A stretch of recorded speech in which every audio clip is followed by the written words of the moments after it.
Buenas noches a todos, bienvenidos al Freud Bar de la Asociación Psicoanalítica Argentina. Hoy, para quien no conoce el Freud Bar son encuentros abiertos a la comunidad de psicoanálisis sobre temas actuales. Yo soy Chiara Bille, la coordinadora, y hoy vamos a hablar de accidente. El título es Casualidad, Destino, Crisis de Cambio. Nuestros invitados son psicoanalistas de la Asociación Psicoanalítica Argentina, el doctor Carlos Gibert, la doctora Marta Joivat de Facorro y la doctora Paula Shapur de Cura. Buenas noches a todos. En primer lugar, el agradecimiento de nuestro grupo de accidentología a los colegas de APA que organizan esta actividad. Nosotros somos miembros de la institución y nos ocupamos en la institución de estudiar el tema de las razones psicológicas de los accidentes. Somos hijos, por decir así, de una persona que nos ha enseñado todo lo que sabemos y que hace poco ha partido, que es el doctor Julio Graner, y es sobre las hipótesis de él que hemos abordado un tema tan complejo como es este. Mi participación va a ser un poco describirles un poco cierto panorama general y después seguramente van a venir preguntas, pero yo les voy a mostrar un poco, les voy a contar anécdotas personales. Hace mucho tiempo, nosotros estábamos trabajando ya con Granel en los accidentes hace más de 30 años, en CIPEA, en un grupo de tenis, juego con un compañero casual que era médico. Y después de jugar el partido nos fuimos a tomar un café. ¿Y qué haces vos? ¿Y qué haces vos? Entonces yo le cuento que era psicoanalista, que me dedicaba a tratar pacientes, pero fundamentalmente estaba trabajando en la investigación de accidentes.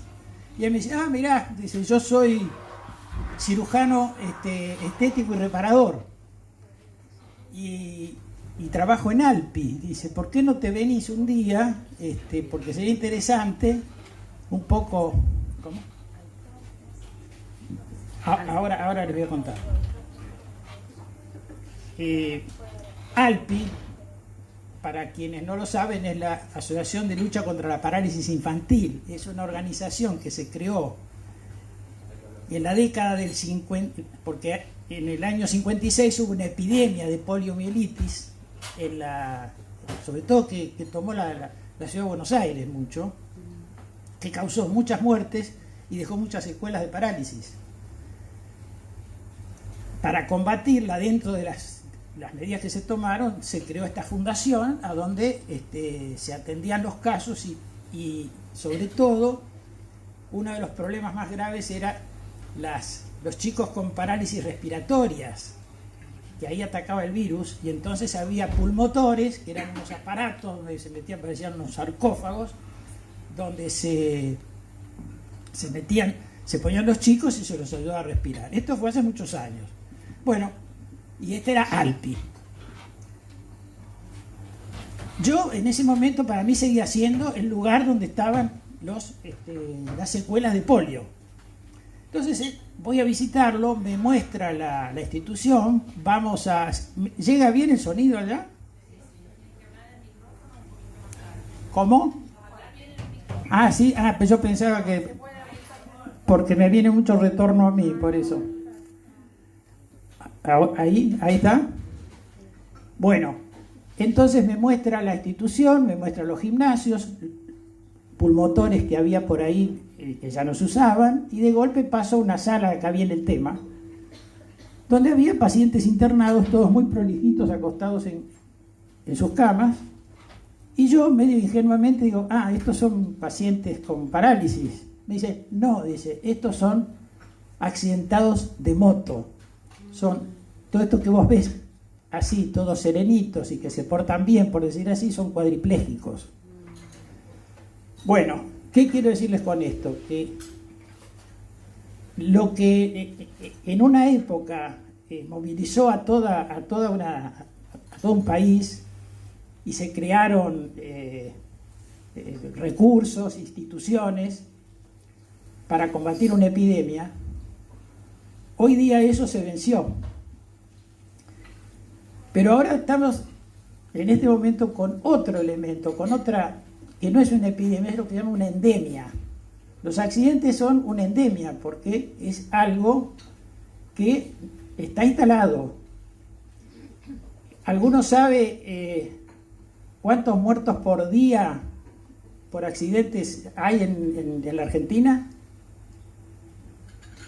20 muertos por día en la Argentina de accidentes de tránsito. Esto equivale a que por semana se cae un Boeing 737, más o menos. Esos que van los vuelos de cabotaje, bueno, un Boeing 737 tiene 140 pasajeros. Es más o menos la proporción de lo que se muere de accidentado. Ahora, ¿por qué traje el tema de la epidemia? ¿Por qué traje el tema de la polio? Porque frente a esa cosa se mueven recursos, porque hay un virus, uno teme contagiarse y de alguna manera la sociedad responde. Lo mismo pasó con el HIV. El HIV en determinado momento en Estados Unidos producía más muertes que en la primera juventud, sobre todo en la juventud. El HIV producía más muertes que los accidentes. Se logró bajarlo con la investigación y las vacunas y los remedios, y esto no ha pasado con el tema de los accidentes. Por muchas razones, pues son muy complejos, pero además porque no parecen ser una enfermedad, no es una enfermedad, ¿no? Es decir, los accidentes pasan como una cuestión del destino, de la fatalidad. Entonces, parece como que no se puede hacer nada. Bueno, fue estudiando Julio Granel pacientes accidentados que diseñó un modelo. Pero sobre todo lo que yo les voy a leer ahora es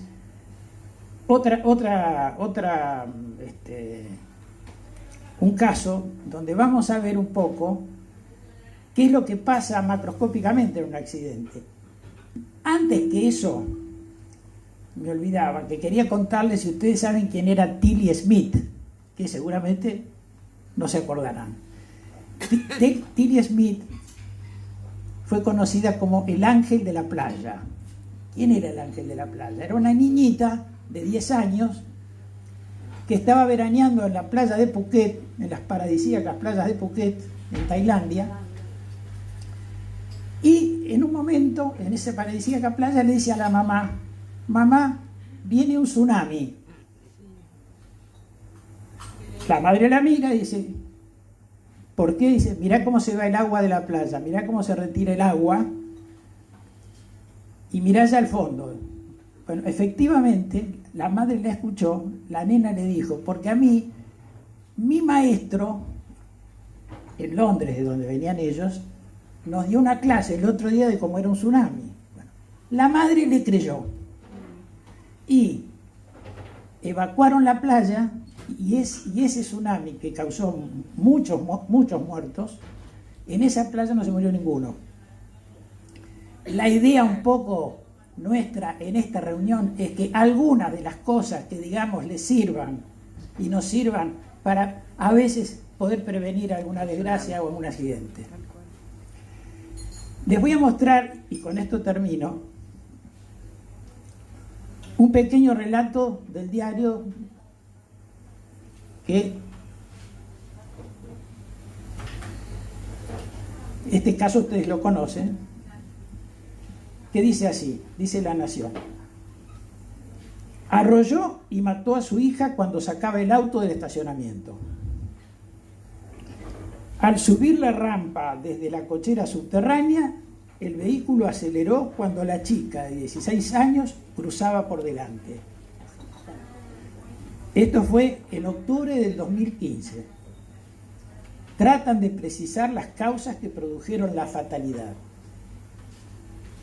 El drama más inconcebible se desató en Retiro. Una mujer que sacaba el auto de un estacionamiento subterráneo en Paraguay al 1100 perdió el control del vehículo y arrolló y mató a su hija de 16 años cuando iba a llevarla al colegio.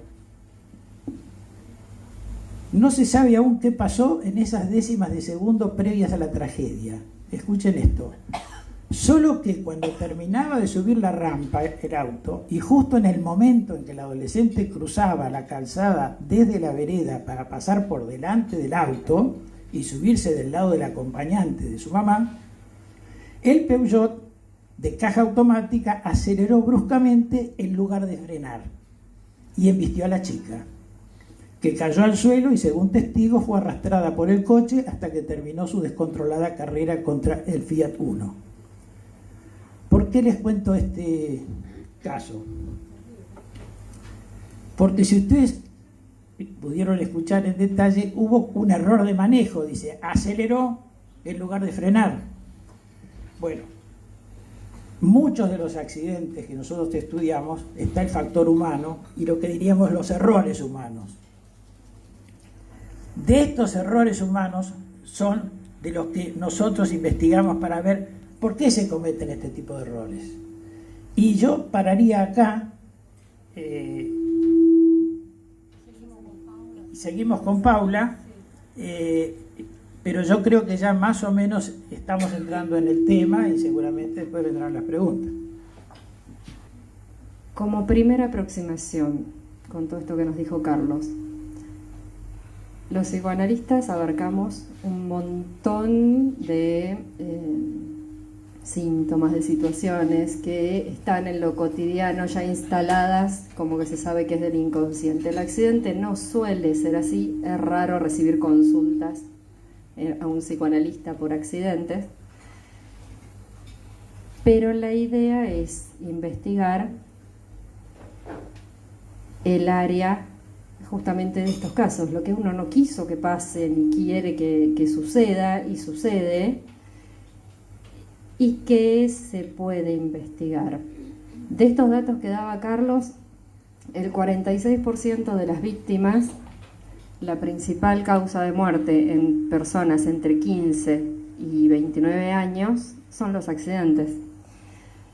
Ustedes saben que en la antigüedad se practicaban en las sociedades primitivas sacrificios y sacrificios humanos, y los sacrificios eran de niños y de jóvenes. Los rituales disminuyeron, desaparecieron, digamos, pero no desaparecieron, toman otra forma y se llevan a nuestra juventud de otra manera. Lo que no, esto no son víctimas fatales. Yo estuve buscando qué quería decir fatalidad y en una de las acepciones dice proveniente del hado. ¿Qué es hado?, dije yo. Y hado es encadenamiento fatal. Yo necesito del señor del micrófono porque así no podemos hablar. Entonces que lo llamen, por favor. A ver, se acopla mucho, se pierde. No, todavía no. A ver, voy intentando, ustedes me dicen si suena muy mal. Hado significa encadenamiento fatal de fuerzas desconocidas que obran irresistiblemente sobre los dioses, hombres y sucesos. Esa parte desconocida tiene un porcentaje, digamos, que uno puede llegar a conocer, otro que probablemente no. Y lo que no desapareció nunca, si bien esto sí de los rituales, no desapareció nunca la expresión artística. En la expresión artística siempre se expresan los dramas más actuales que se están viviendo. Y hay un montón de películas, es muy frecuente en los videos de canciones actuales, de música de rock, la cuestión del accidente. Y muchas veces se va contando una historia, o se ve el accidente y del accidente se desenvuelve una historia que les estaba pasando a los personajes. Un poco esa es la tarea, pero a veces cuando empieza la película o se va acercando y el nudo va a ser el accidente, la tensión va creciendo, uno sabe que inevitablemente algo va a pasar, y cuando pasa el accidente, si el accidente no es fatal, también se puede provocar un alivio, ¿sí? Hay una tensión, y ese alivio, repito, si el accidente no fue fatal, ese alivio puede ser un nuevo comienzo. Puede haber algo nuevo a partir de ese accidente, y con eso trabajamos mucho nosotros también. Después, si quieren, con algo más. Marta, ¿querés hablar o querés? Yo quería marcar la palabra reparación. Somos analistas. Nuestra función es reparar, investigar, prevenir y ayudar. Eso hay que tenerlo muy presente, porque el accidente proveniente de los hados tiene un hálito siniestro, asusta, da miedo, pero los accidentes aparecen en el diván, en nuestros consultorios, aparecen de otra manera que en el consultorio médico, porque nosotros tenemos que estudiar el por qué y para qué de cada movimiento, de cada pensamiento, de cada acto humano. Y tenemos la posibilidad de evitar el próximo, de evitar esta nueva forma sacrificial que existe en la sociedad humana, y evitar también una forma de esto que nombró Paula y nombró Carlos, con el ejemplo que dio Carlos, del viejo filicidio, de lo que fundó las sociedades humanas y que sigue estando.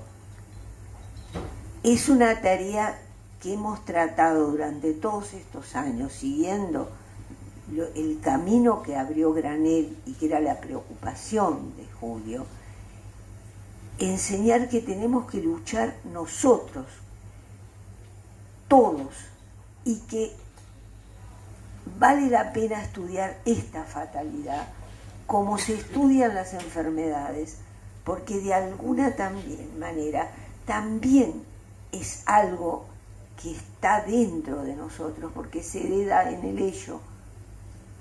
Tiene que ver con los actos, y los actos son una de las acciones, uno de los elementos básicos desde que existió el hombre primitivo, y probablemente también están descritos en los monos superiores y en animales. Bueno, yo lo que habíamos hablado entre nosotras es de que qué se les ocurre.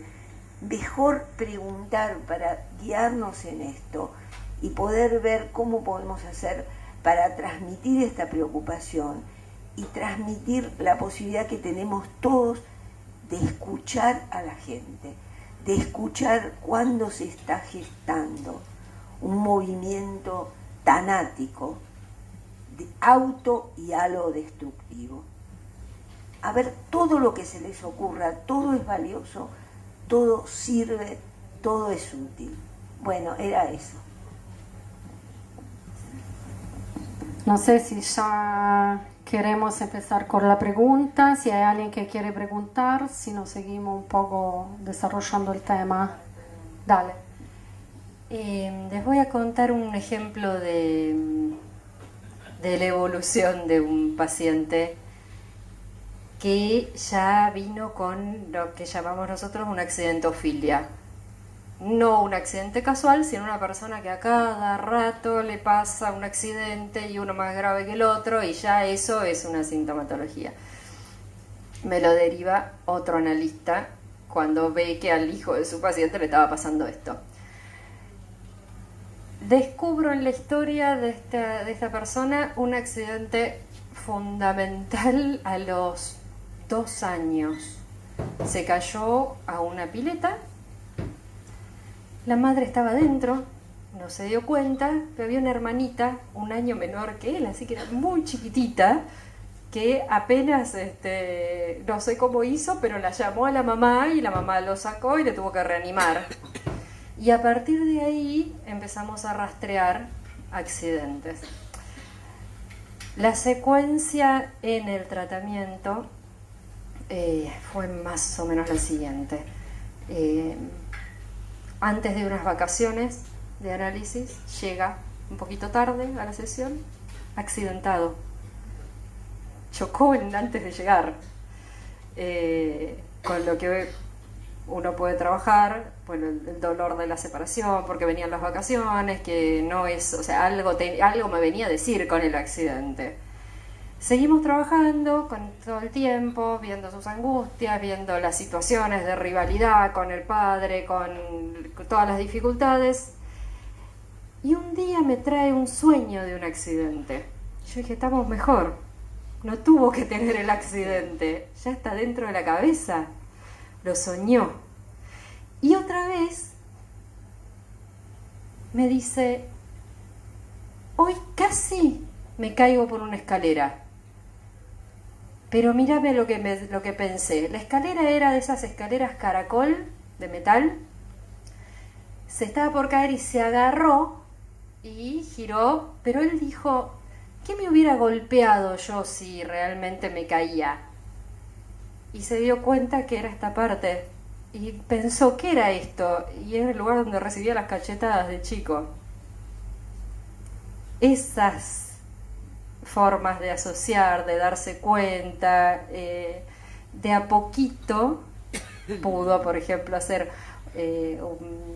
realizar algo que tenía muchas ganas y no le pasó nada y vino asombrado, me dijo, ay, viste, me salió esto bien sin tener que pasar por ningún golpe.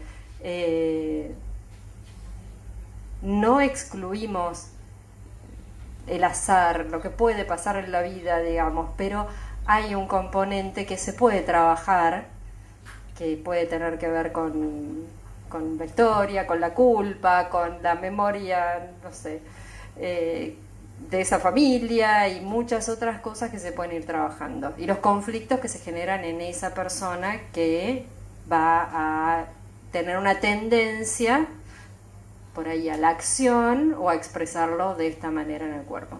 De la convulsión a la repetición, Paula, como que me parece que ahí tendría... Juntos están preguntando acá lo mismo. Sí.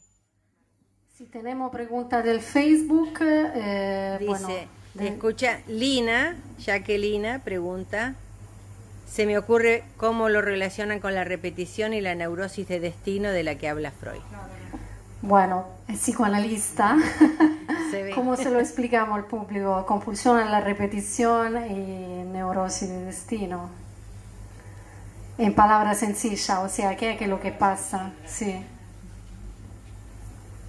Hay cierta tendencia ¿Por qué se repite? del aparato psíquico a repetir situaciones vividas. Es muy curioso que situaciones penosas, en vez de lo que sería esperable que el sujeto las evite, Las repite. se tienden a repetir. Esto abre un tema que creo que es importante para las personas que no están formadas en esto, que es lo siguiente. Los analistas no trabajamos solo con la intencionalidad consciente. Nosotros trabajamos con algo mucho más difícil que son las situaciones inconscientes. Entonces, muchas de estas situaciones, y eso es lo que angustia muchas veces, suceden en el sótano de nuestra mente. Y se tejen, entre otras cosas, estas repeticiones en ese sótano, que si las personas no tienen acceso a él, muchas veces se ven repitiendo situaciones que, en el caso de la neurosis de destino, se viven como una mala suerte que los persigue y los daña. Hay personas que yo he visto y atendido que han tenido, por ejemplo, afecciones Conozco un caso de una persona con una afección de columna que en un determinado momento venían de un descanso con un amigo de un spa, y a las 7 de la mañana en Libertador y no me acuerdo qué otra calle son embestidos por un coche con chicos que venían de joda. Se lo llevaron puesto. Al amigo no le pasó nada. Al otro señor le produjo fracturas, le produjo sobre lesiones que ya tenía.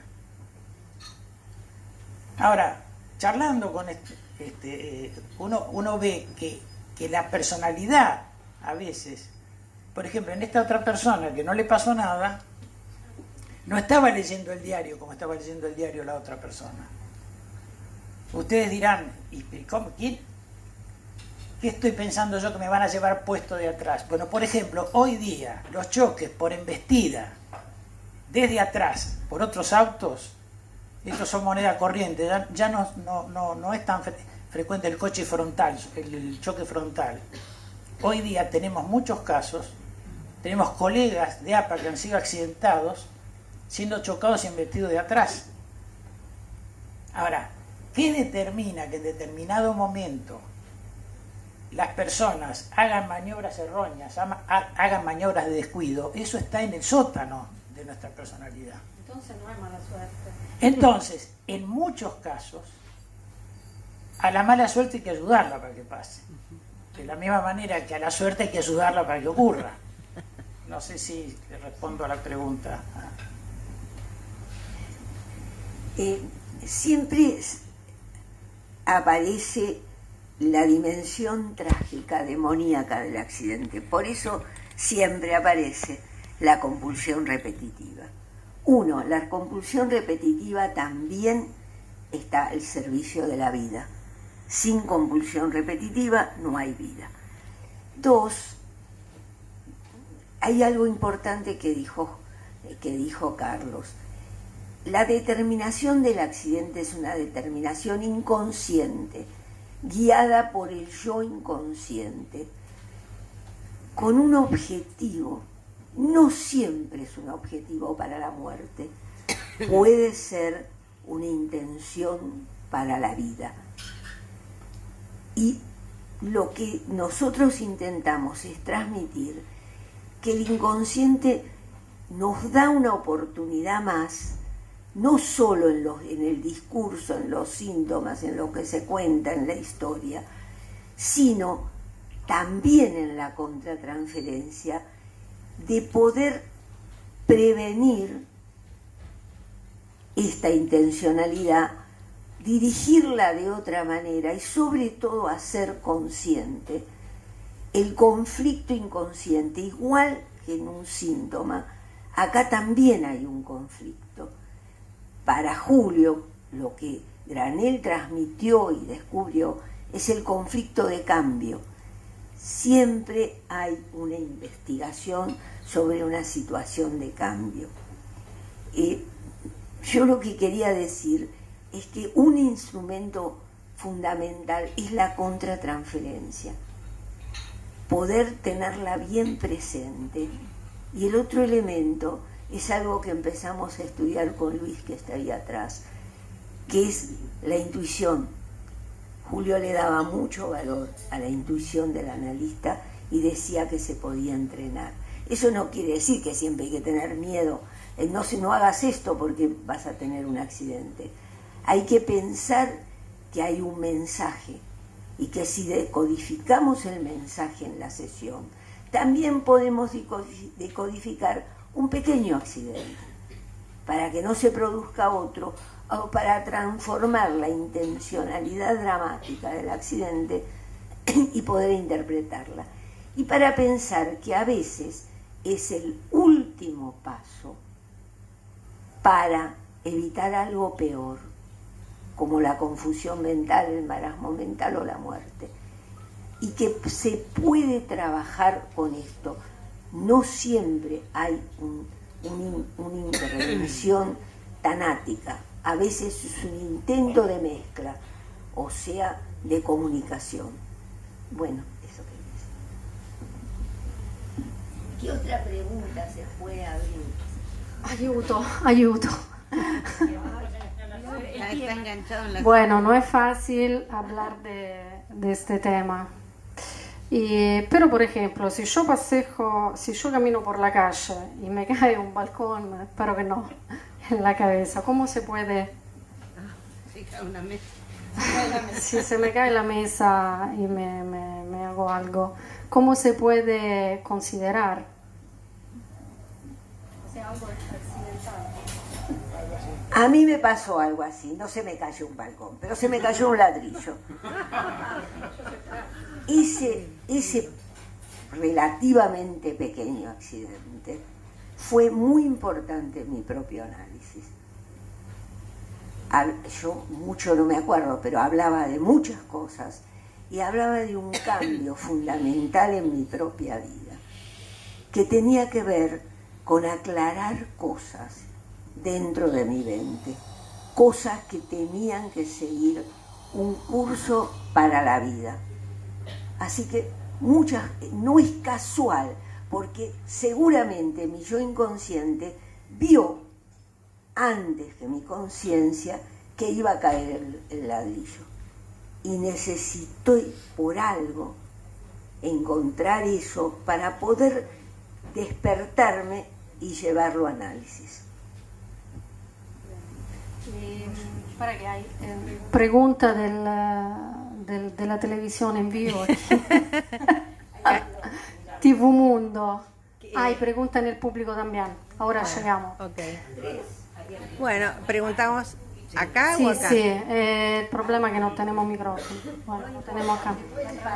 Bueno, empezamos con Facebook y después vamos con el público. Carola Rivero quería saber cómo podrían comentar algo más acerca de qué entienden por crisis de cambio. Perfecto, lo que quería desarrollar. ¿Y cuáles serían algunas de las características? Desarrollamos ahora crisis de cambio. Sí. Y después vamos al público. Bueno, las crisis de cambio sería como el momento en que uno da un paso, un pie en el piso, el otro pie en el aire. Algunas cosas siguen constantes cuando cambiamos y otras cosas se van a modificar. Las crisis de cambio más importantes son nacimiento, el comenzar a caminar, el entendimiento de la situación familiar a medida que se va creciendo, creaciones de nuevos vínculos, separaciones, situaciones que a uno lo movilizan mucho porque hay que dejar cosas que ya eran seguras e ir hacia la incertidumbre. Si esa crisis se transita aceptablemente, se va a llegar a algo bueno, que es un crecimiento. Si esa crisis toca puntos dolorosos, la tensión se empieza a acumular, se genera algo traumático y hay una tendencia a expulsar eso. El aparato, el cuerpo mismo puede servir para expulsar esa tensión. No tienen que ser estas las crisis, para cada persona hay algo particular de la crisis de cambio y son momentos donde uno está más vulnerable a un accidente también, porque es el proceso que se está generando adentro, requiere mucha energía, se está llevando mucha atención hacia adentro para poder hacerlo. Ahí va, nos cuenta no me acuerdo, un paciente que yo veo hace mucho, que cuando se le movió el piso cuando fue abuelo. Yo estoy en un momento de abuelidad, así que me puede caber, estoy en la generalidad de la ley, digamos. Pero en este caso, lo que este hombre me contaba era que cuando fue a visitar a su nuera y el nieto, no sabía dónde ponerse. Tuvo como una sensación rara, dice, no asumía que por algún procesamiento de él no podía encontrar su lugar, de que no dejaba de existir por ser abuelo, porque el único lugar que él tenía era o de hijo o de padre. y él sentía que el ser abuelo lo echaba del mundo, a tal punto que como coincidía con que empezaba a decaer su posibilidad estaba por jubilarse, el puesto que esta persona tenía era de difícil reposición si salía de la empresa donde estaba, entonces era un salir de todos lados, pero de golpe por esta cuestión de la abuelidad en principio. Ahora bien, esta persona se deprimió, estaba en terapia, se deprimió, hizo un cuadro depresivo, se medicó y después salió de esta situación. Pero esto era hablado, porque esta persona decía, estoy raro, no sé qué me pasa, además dice, me siento viejo, siento que ya no tengo lugar, y hizo un proceso bastante serio en ese sentido. No se pudo reubicar en su nueva tercera edad.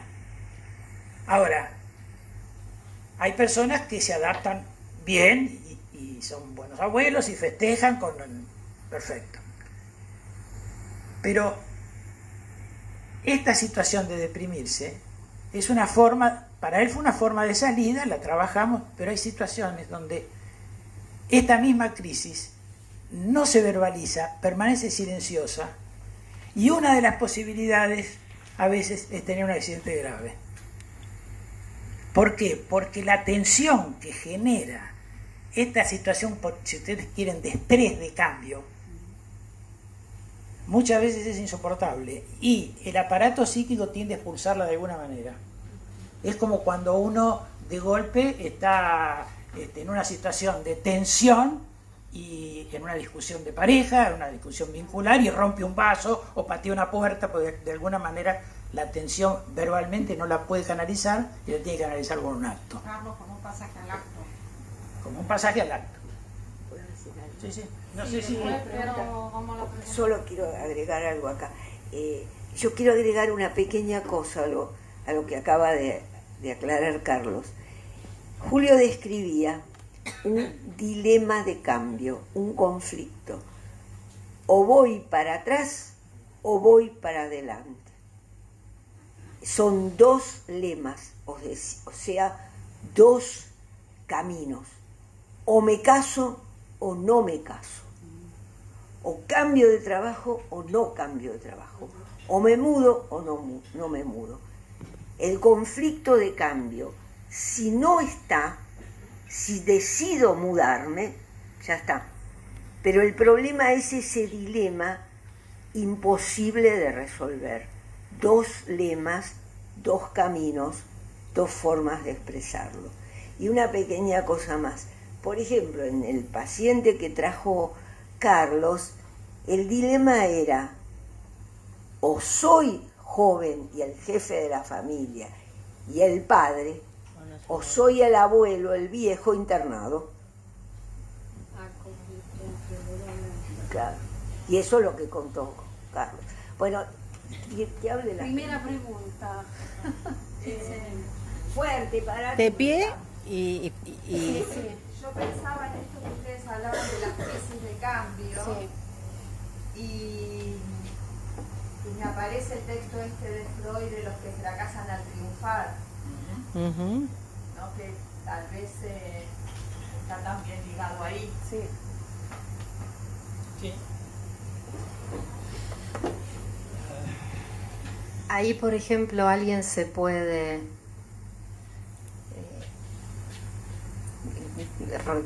recibir un golpe porque se siente muy culpable, y algo parecido a lo que te decía de mi paciente con lo de la escalera, pero sí, me parece No, que es yo estaba pensando en relación, porque es una pregunta, primero hay que pensarla, uno no es que tiene todas las respuestas, entonces tratando de... el tema es que si en una situación, por ejemplo, vos te dijiste una cosa muy interesante que nos lleva a una situación de crisis de cambio que también es importante, que son las crisis positivas, las crisis de crecimiento. Por ejemplo, un ascenso laboral. por ejemplo, un cambio grande de situación económica, eso representa una situación de estrés psíquico. Ahora, si se da la situación, como decía Marta, que se produjo una dificultad de asumir esa nueva situación por determinadas razones, por ejemplo, qué sé yo, porque el tipo es millonario, pero resulta, porque de golpe creció, pero tiene, la familia son todos pobres, o tiene un hermano con el que tiene una situación de rivalidad, competencia y culpa que le hace difícil. Es decir, por un lado el tipo quiere asumir la nueva posición, y por otro lado, y ahí siente que entonces pierde a la familia, digamos, que le dio de comer, que lo alimentó, pero que es pobre, ¿no? Estoy inventando. En ese tipo de situaciones, la crisis de cambio puede usar el sentimiento de culpa, lo puede usar como gatillo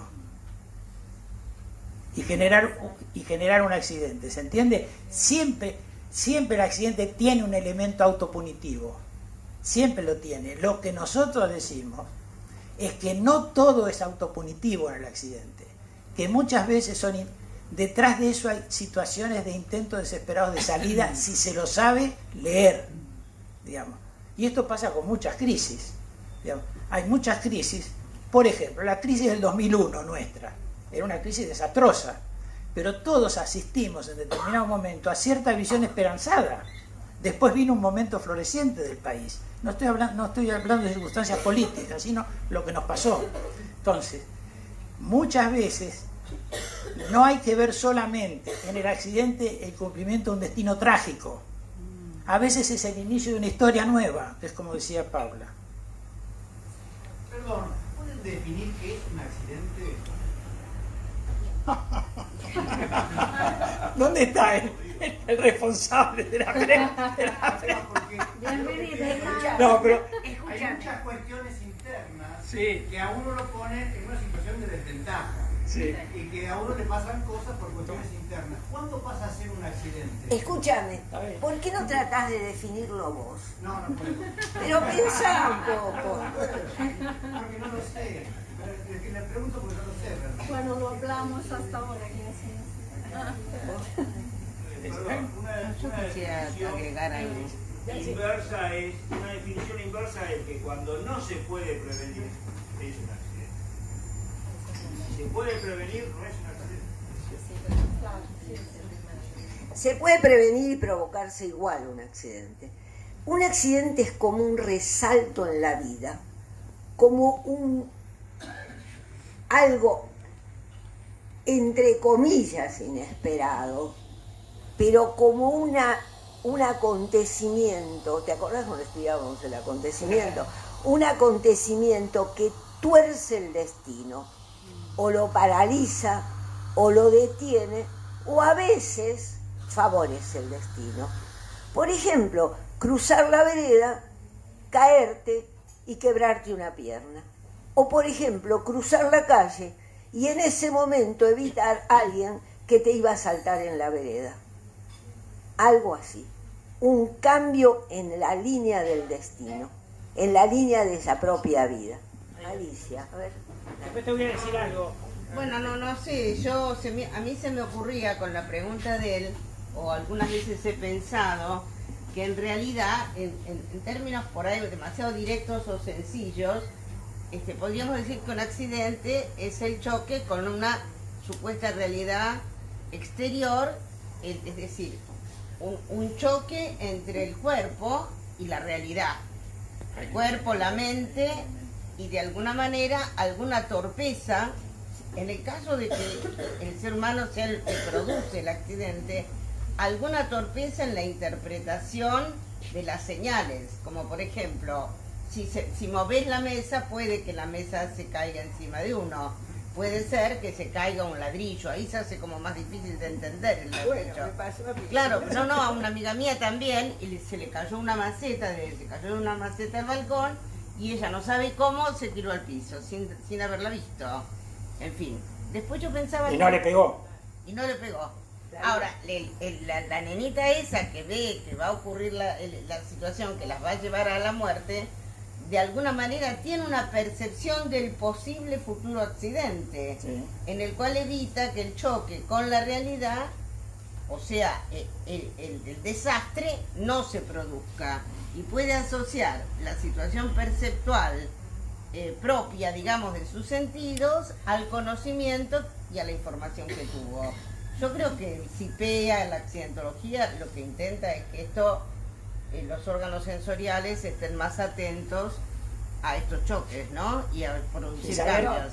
Y a conocer el dilema. Y a conocer saber el dilema, qué te por supuesto, pasa. claro. Y a escuchar a la gente. Julio siempre decía, los obreros a lo mejor hablan con los compañeros, preguntan qué le está pasando. Yo me acuerdo cuando yo iba al hospital que un día me di cuenta que nunca le había preguntado ni sabido nada de la vida de nuestra secretaria. Años. No sabía ni quién era, ni si era casada, ni soltera. Si se habla más, si se conoce más, probablemente haya menos accidentes. Quería retomar, ¿cómo es tu nombre? Sí, Hernán, mira, sí, le contesto a él y te dejo. Vos diste en el clavo en un punto, porque nosotros no aclaramos algo. En realidad, el foco del estudio nuestro es la conducta de accidentarse, no tanto el fenómeno del accidente, porque puede haber accidentes geográficos, accidentes lingüísticos. La diferencia es que el accidentarse, para decirlo así, es un trastorno de conducta. Es una conducta, porque siempre en los estudios de accidentes, por eso yo traje el ejemplo de la señora que equivocadamente, en vez de apretar el freno, apretó el acelerador. Si ustedes estudian por ejemplo, hay un montón de accidentes donde es una cadena de errores secuenciada, hecha por humanos. Por ejemplo, cuando se cayó uno de los transbordadores espaciales, se cayó porque se largó en condiciones que no eran las apropiadas para largarlo, entonces los materiales no resistieron. Esas son decisiones humanas. Entonces, ¿cómo? Como el submarino. Puede ser el submarino también. Entonces, Dice que estaba chequeado, que tenía fallas.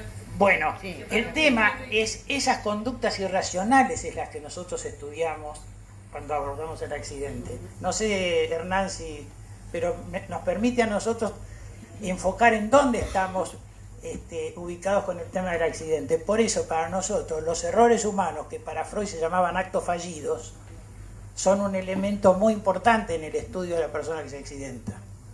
Por ejemplo, Chernobyl, cuando explota Chernobyl, que ahora está de moda en las series, se dijo en las primeras notas periodísticas que estaban en ese momento, los técnicos estaban arreglando los sistemas de seguridad para cambiar, no me acuerdo qué software, y en el momento que desconectaron los sistemas de seguridad se produjo la explosión de la entonces, conducta, es decir, arreglando la seguridad se produjo una maniobra inversa.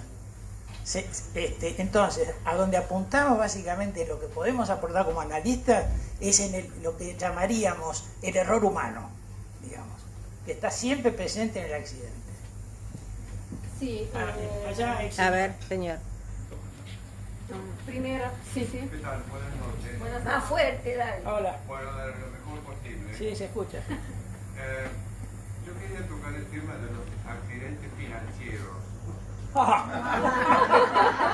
Está bien. Se me ocurrió cuando entré acá, ¿no es cierto? No es porque acá haya ningún accidente financiero que lo sepa, pero yo los he padecido y me han cambiado la vida rotundamente de arriba para abajo en lo que hace al anterior. No cumplí con los mandatos recibidos, sino que hice cuando pude, cuando lo logré y lo alcancé, la vida que yo quería, que era disfrutar. Lo opuesto a lo que me habían enseñado. Así fue que una vez tuve una caída financiera, zafé en el 2001, porque zafé, lo venía estudiando y dije acá va a pasar algo, y zafé el mismo día en el banco me dieron el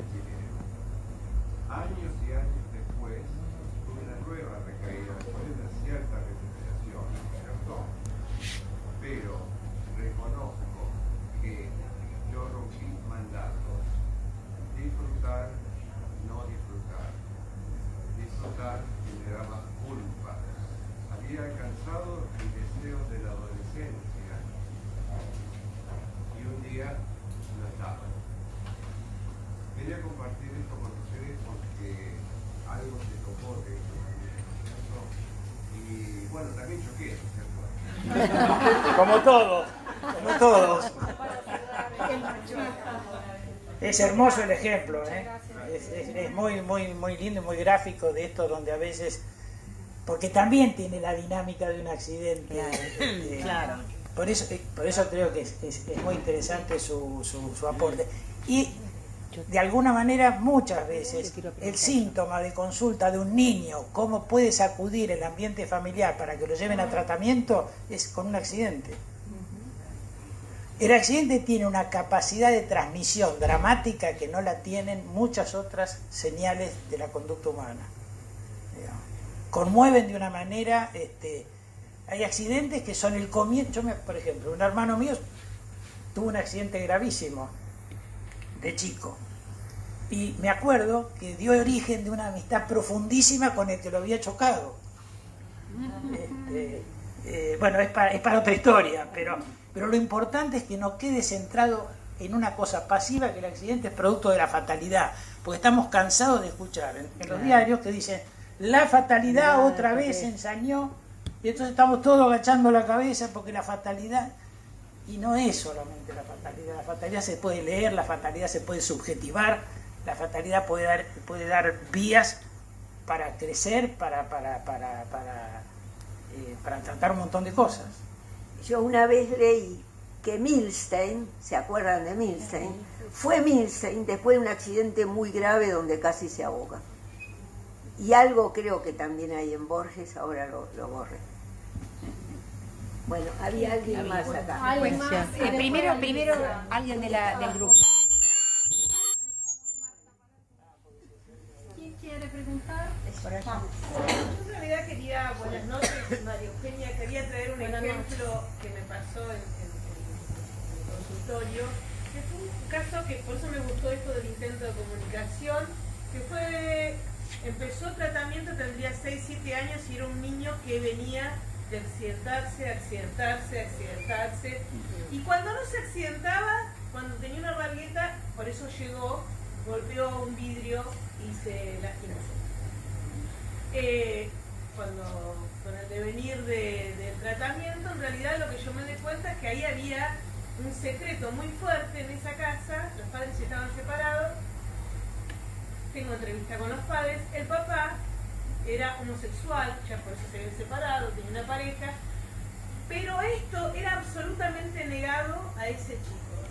Lo charlamos con los papás, ¿por qué no decirle el cambio que tenía el papá, que estaba en pareja?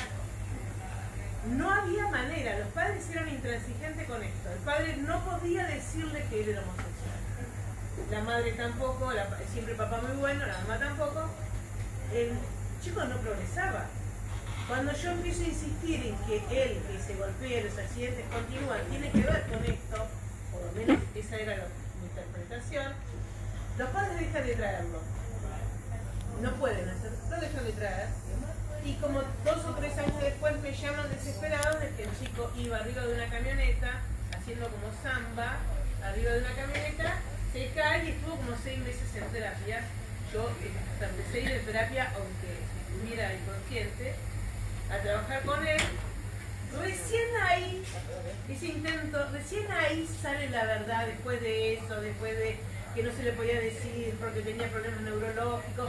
Bueno, hoy tiene 30 años, ha tenido secuelas de ese accidente, pero ha logrado tener un oficio, porque esas secuelas le dejaron que no pudiera estudiar, pero bueno, tiene trabajo de pintor, electricista, hace todo mantenimiento, pero ese accidente para mí pues ya no fue tan trágico, era como diciendo que la verdad salga. Él quería que la verdad saliera, y la verdad ahí se hizo. Salió la verdad. Y hay una pregunta más, creo, del público, si no. Sí, ahora esperamos a yo tengo una y Josefina sí, y después Alicia. No te puedo pasar el micrófono, no importa. porque están encarcelados. Yo creo que más que casos clínicos hay que pensar en uno mismo. ¿no? También. Porque esta idea de traer un tema que es de los humanos, aunque de los dioses también nos vengan los influjos, me parece que es tan interesante porque yo estaba repasando mis accidentes, ¿no es cierto? Y también me estoy dando cuenta de esta verdad tan increíble, que es que cuando uno tiene que tomar decisiones, o está pasando por momentos donde no sabe si vivir o no vivir, porque acá viene la parte más trágica, que muchos accidentes son intentos de suicidio, que es una decisión personal también de tomar la vida o no tomarla. Y creo que respetándolos, en algunos accidentes no se quiere develar este deseo de muerte. Y me parece que es tan auténtico lo que tenemos que investigarnos, que me parece que mejor que nosotros no hay. Mejores instructores que uno mismo cuando quiere ver, no hay, ¿no? Por eso la reflexión creo que pasa por nuestro ser. Por lo menos por nuestro propio análisis. Por lo menos, claro, desde luego, desde nuestro propio análisis, pero también gente que no se analiza, pero que es muy sensible. Y esto lleva a que se pueda cuidar cuando se está descuidando. Por eso apuntamos nosotros a eso. Y yo creo que ese es el valor de la charla, del pensamiento, ¿no? Del descubrimiento. Eso quería decir. Gracias, Josefina. Alicia, vos querías hacer... Sí, yo los que quería... Pero para que te conozcan, porque no siempre puedo, está atrás de la cámara. No puedo. Gira la cámara. Yo giro, pero no sé si me da a mí.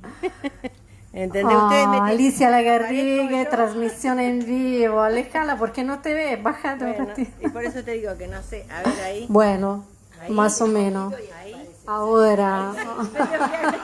Bueno, ya me conocen. Bueno, la pregunta, ¿cuál es? La pregunta es, yo trabajo con deportistas lesionados, lo cual la lesión es vivida como un accidente. Yo siempre digo que la lesión nunca aparece en cualquier momento, sino en un momento particular de la vida de una persona.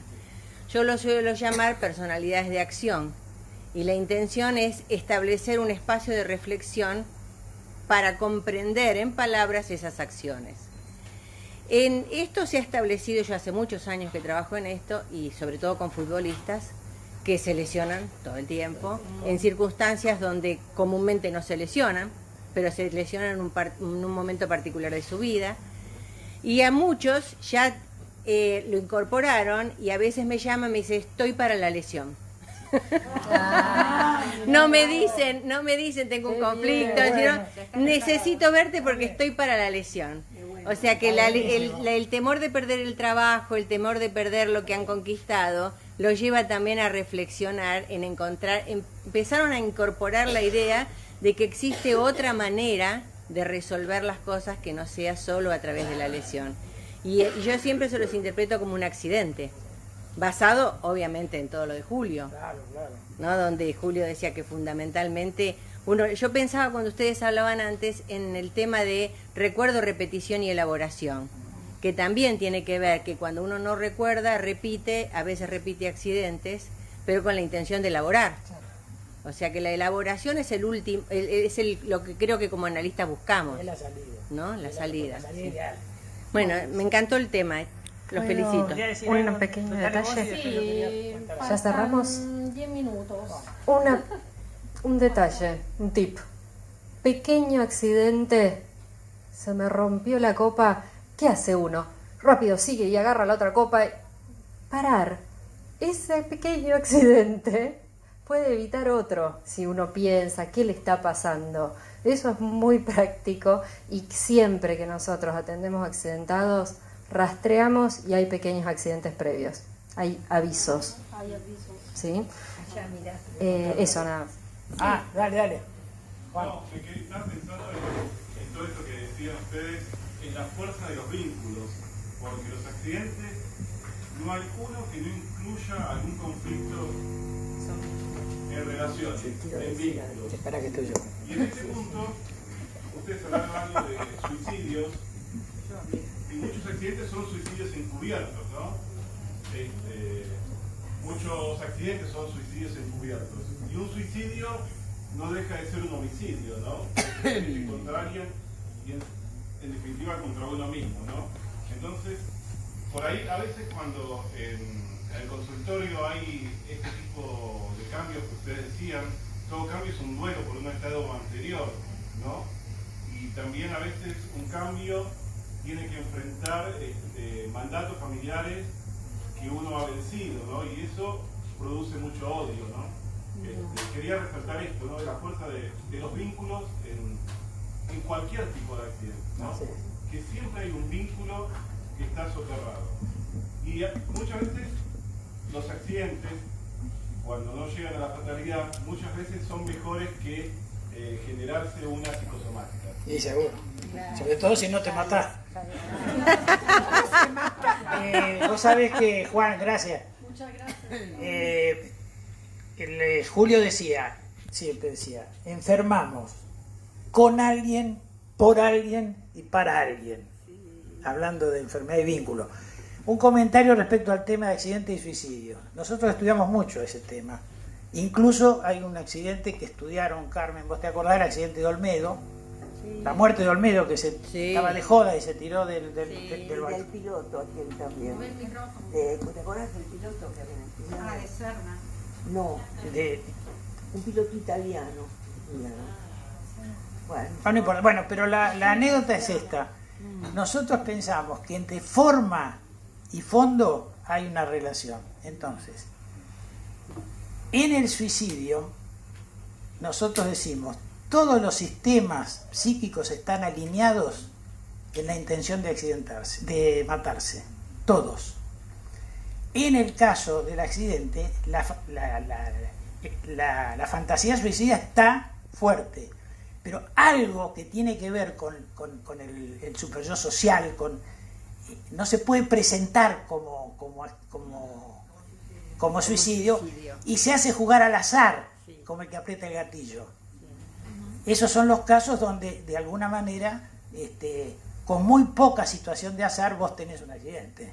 Cuando dicen, te querés dar la piña, te la das. Te la vas a dar. Te la das, por más que esté la ruta fenómena. El famoso caso de los accidentes en las calles muertas, donde no pasa nadie. Bueno, ¿puedo decir? Sí. Yo quería tomar el caso de los vínculos. Siempre están involucrados. Aún vínculos con personas que se producen en la escena del accidente. Es bueno eso y es bueno buscarlo porque tiene significados. Porque una de las maneras de trabajar la prevención es estudiar los significados de la escena trágica del accidente como si fuera la escena de un sueño. Entonces la escena en que se produjo el choque tiene que ver con muchas cosas. Me acuerdo de un accidente donde sucedió un choque de un colectivo, no me acuerdo quién pasaba por ahí, y un gato que se cayó en la cabeza de alguien que pasaba también por ahí.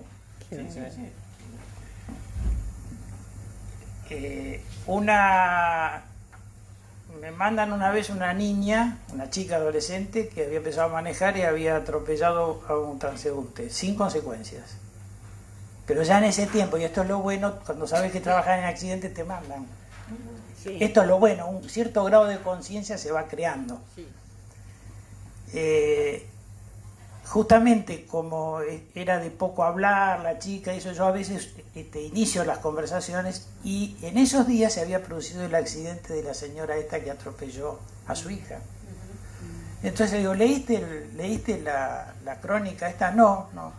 Entonces leo la crónica y pasó una cosa curiosa. Vieron que a veces, no sé si a ustedes les pasa, pero cuando aparece una noticia en internet, en el primer momento aparece la noticia y a veces se borra datos en la segunda. Vos lo buscás al día siguiente, está la crónica, pero hay cosas que no están. Si son efectos de la censura, porque se deciden no. Se había publicado en ese momento que una de las razones de este accidente, decía el diario, era que una mascota se le había enredado en los pedales, que llevaba una mascota. Yo después busqué la noticia, no puedo aseverar si fue o no. Pero le conté esto, le conté la noticia a la chica. Uy, mirá, me dice, vos sabés que ayer mi hermano me dice, ¿me llevas a la escuela?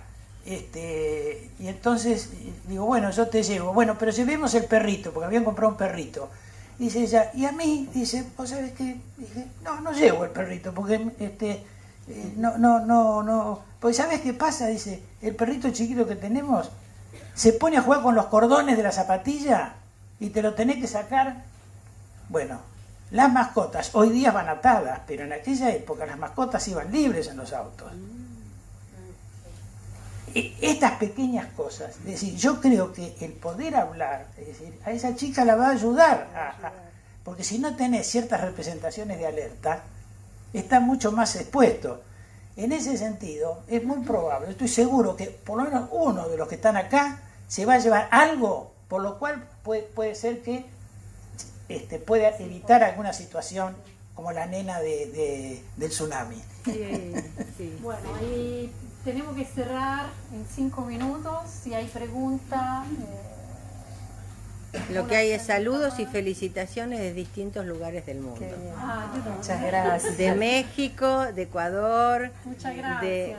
Que felicitan y que les parece el tema muy bien planteado y muy interesante. Gracias. Muchas y gracias. Tenemos 30 personas que nos están mirando. Y muchos presentes. Qué lindo. Yo quería aportar que también hay un trabajo psíquico antiaccidente. En realidad, la mayoría de las veces es exitoso. Estamos usando todo el tiempo, nuestra percepción y el aparato psíquico y funciona bien y evitamos muchas cosas. En los casos de las personas que fueron capaces de evitar una situación, lo que se ve es que la respuesta es automática.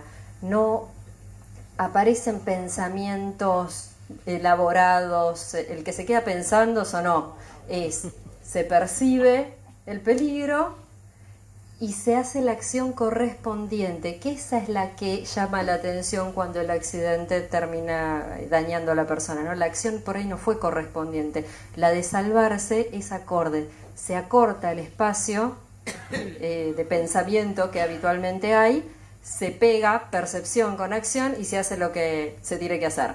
Pasa mucho de esto del tsunami, de toda la gente en la playa, la nena, y los nenes están más permeables a esto, hay que hacerles caso cuando dicen no quiero subir ese auto, no quiero hacer ese viaje.